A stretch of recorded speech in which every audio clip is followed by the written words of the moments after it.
kabayan, ladies and gentlemen, Assalamualaikum. Madayaw, mayong adlaw kaninyong tanan. Magandang araw sa inyo lahat. Una nako ang mga pagpasalamat. Ang pagpasalamat sa ato ang Regional Director Art Bayokot ug sa ato ang host municipality dinhi sa Misamis Occidental, ang Municipality of Tudela ug sa provincial government sa Misamis Occidental sa inyong imbitasyon kanako nga motambong sa inyong opening sa Regional Festival of Talents. Daghan kayong salamat. Tungod sa inyong imbitasyon na tagaan ko o higayon nga mobisita usab dinhi sa inyong sa Misamis Occidental o mubarog sa inyong atubangan para makahatag og mga mensaheng pasalamat o mensaheng inspirasyon para sa ato ang mga estudyante. Ang ikaduha nakong pagpasalamat mao ang personal kanako, pagpasalamat kaninyong tanan dinhi sa Region 10 sa inyong tabang, sa inyong suporta, sa inyong kampanya ug sa inyong boto kanako sa nilabay na piniliay atong 2022. Daghang salamat mga kaigsuunan nako dinhi sa Mindanao sa inyong suporta kanako ug personal gihapon ang ako ang pagpasalamat sa inyong padayon nga suporta sa ako ang trabaho isip Secretary sa Department of Education o Vice President sa ato ang nasod. Daghang salamat. Ang sunod nga pagpasalamat maugikan sa amuang pamilya, ang pamilya Duterte. Nakukay mi, ug utang nga kabubuton kaninyong tanan mga kaigsunan namo sa higayon nga ginahatag ninyo kanamo nga makatrabaho para sa ato ang nasod. Daghan kaayong salamat. Ug sa unong katuig nga suporta ninyo sa administrasyon ni Pangulong Rodrigo Duterte.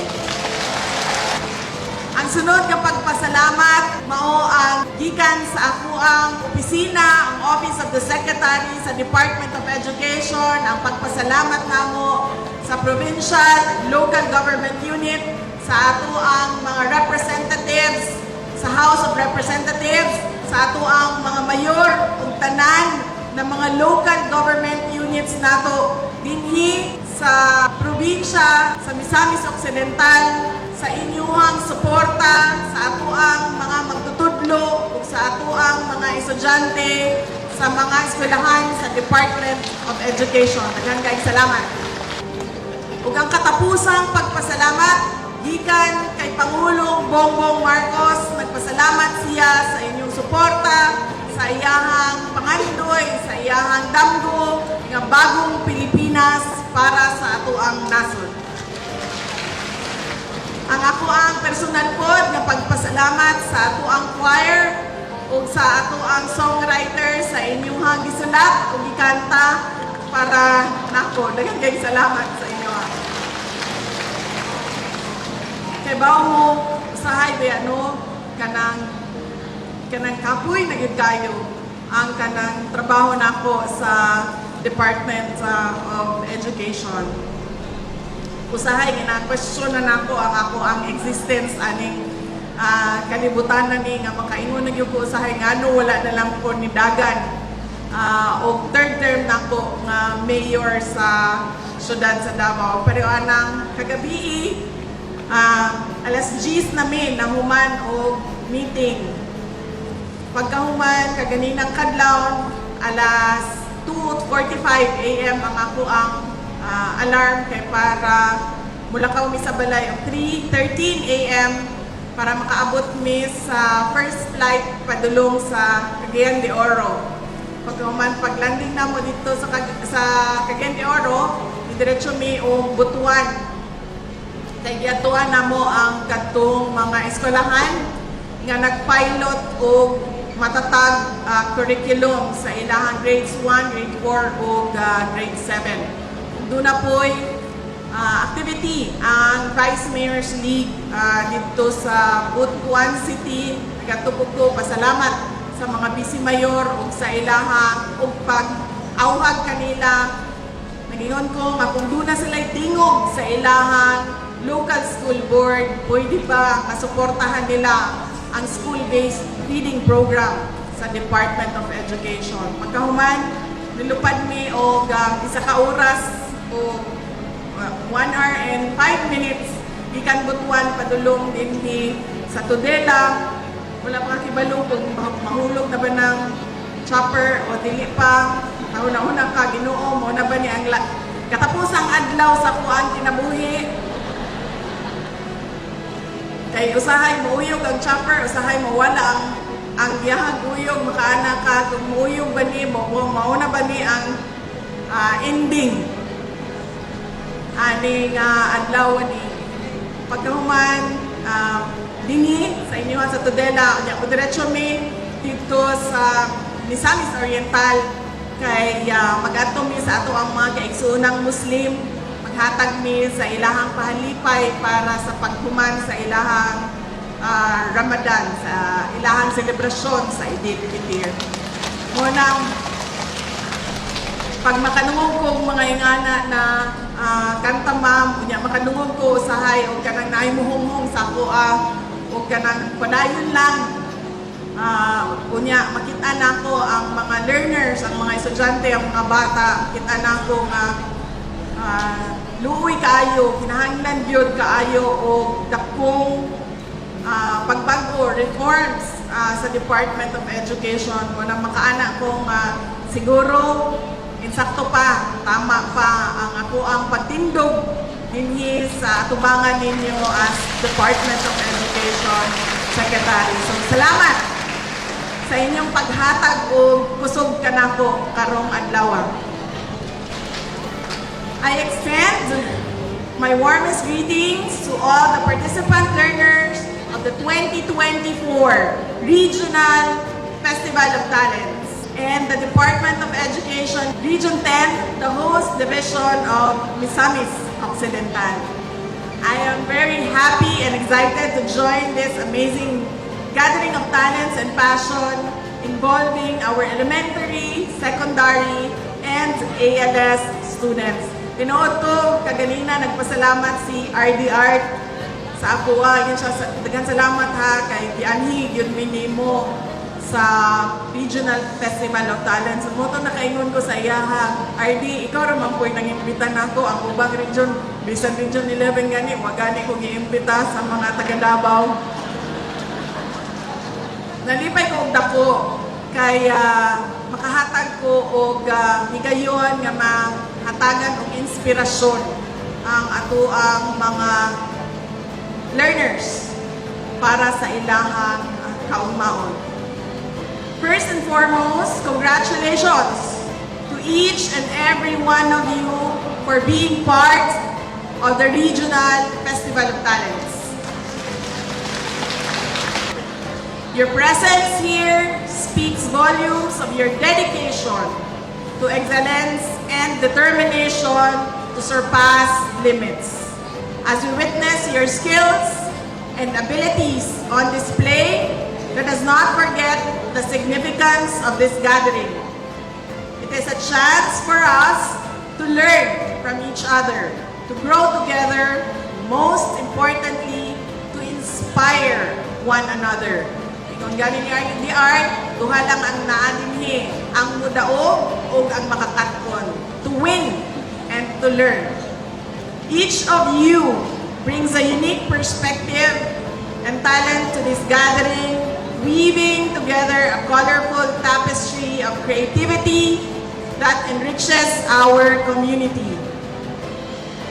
Let this festival not only celebrate talent, but also serve as a testament to unity, friendship, and the limitless potential that resides within you.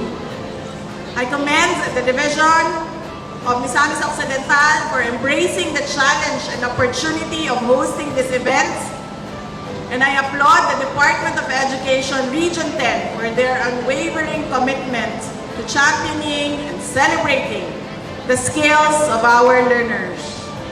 The 2024 RFOT holds the power to ignite the passion within every learner, propelling them closer towards academic excellence and the realization of our goals outlined in the Matatag Agenda. To all our learners from elementary, secondary, and ALS, I want to give you a special shout out. You are shining examples to your peers, and I am truly impressed by your dedication and your drive.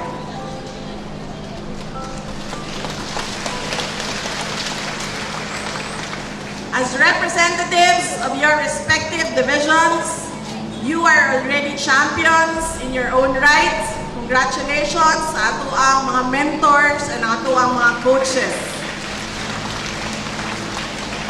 Your creativity and talents hold immense power to inspire change within your community. Keep shining bright because you are the future leaders who will make a difference. Daigon unta ninyo pirmi ang atong kultura para mas maningkamot ug mag-amuma ang tanan paadto sa usa ka mas hapsay, mas inadyaon ug kusog nga nasod. The Office of the Vice President and the Department of Education are proud of the exceptional talents of our Filipino youth. Within the framework of the Matatag Agenda, our mission is clear: to cultivate and nurture the diverse and numerous intelligences residing within each and every learner. Education, often heralded as the great equalizer, possesses the transformative power to break the cycle of poverty and inequality.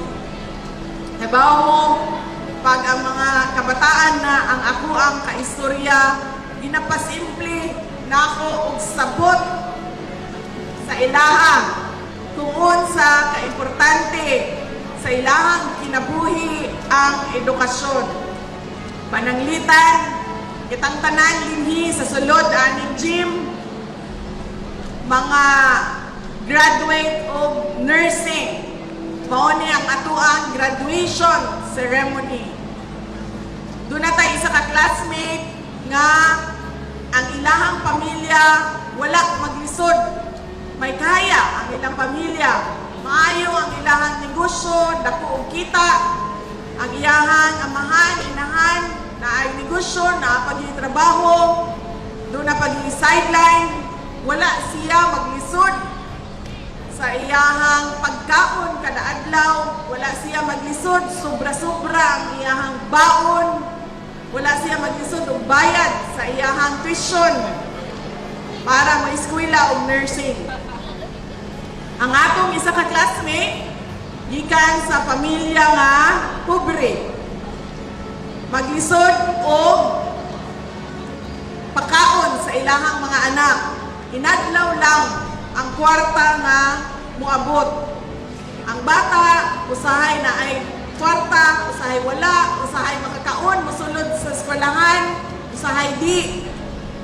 Ang iyahang tuition, inutang dinha para lang mabayran ang iyahang tuition. Pero kining adlawan na ni ngano greatest equalizer man ang edukasyon. Tungod kay kitang tanan walay dato o pobre kanato, kay pareho tang tanan nahuman og nursing.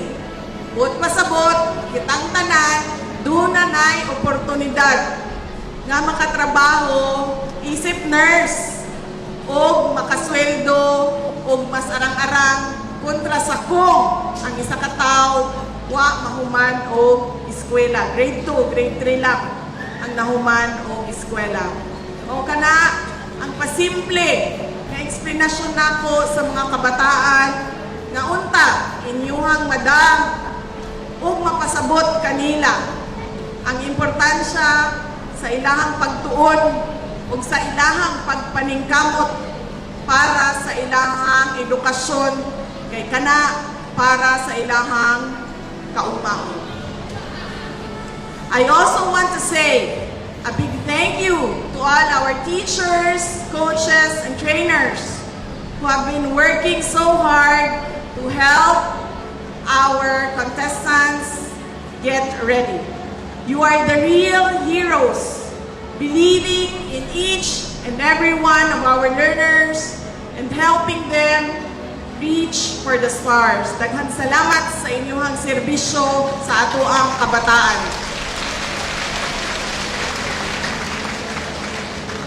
Kay bawo mo, naay kakulangan sa mga magtutudlo sa tibuok kalibutan. Okay, bawo mo sa ako ang trabaho as President of the Southeast Asian Education Ministers Organization o si MEO. Ganahan o gusto yun sila mo-recruit og mga Pilipino na mga teachers tungod kay resilient, matatag, kugihan, masipag, o maayo in English. Maunang dako kaayo ko og pagsaludo sa ato ang mga teachers, sa ato ang mga coaches, sa ato ang mentors nga nagpabilin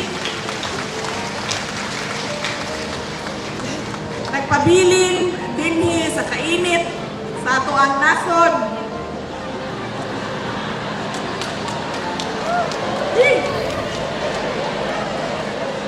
Ako kay ko pagsaludo sa inyong mga tao.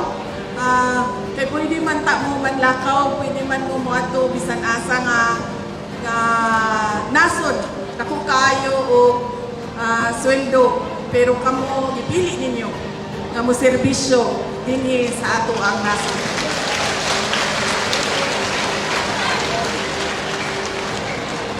Kamo ang tinuod nga haligi sa atong komunidad para sa usa ka makahulugan, progresibo ug baskog nga nasod. Busa, atong isaulog ang talento sa matag usa dinhi sa Region 10. Magtinabangan kita para masigurado ang atong kalampusan ug walay mabilin. Pinaagi sa 2024 Regional Festival of Talents, padayon natong iselebrar ang panaghiusa sa tanan ug ipasundayag ang talento sa mga kabatanunan dinhi sa Northern Mindanao. Padayon kita sa pagpalambok ug panalipod sa atong kultura alang-alang sa mga umaabot nga henerasyon. Kaniadto dito ko lang ni sa Davao ginasugyot sa mga Davaoenyo, sa mga estudyante namo dito sa Davao City. Moingon ko sa ilaha, you are Davaoenyos, you will fly, you will soar, you will fight, and you will win. Dinhi karon para sa ato ang mga tiga Mindanao, mga kaigsuonan nakong mga taga Mindanao, you will fly, you will soar, you will fight, and you will win.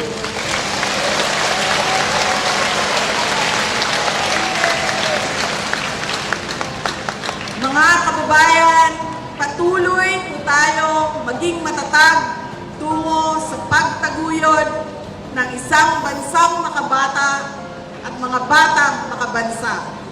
Ang lahat ng ginagawa natin ay para sa Diyos, sa bayan, at sa pamilyang Pilipino. Syukran.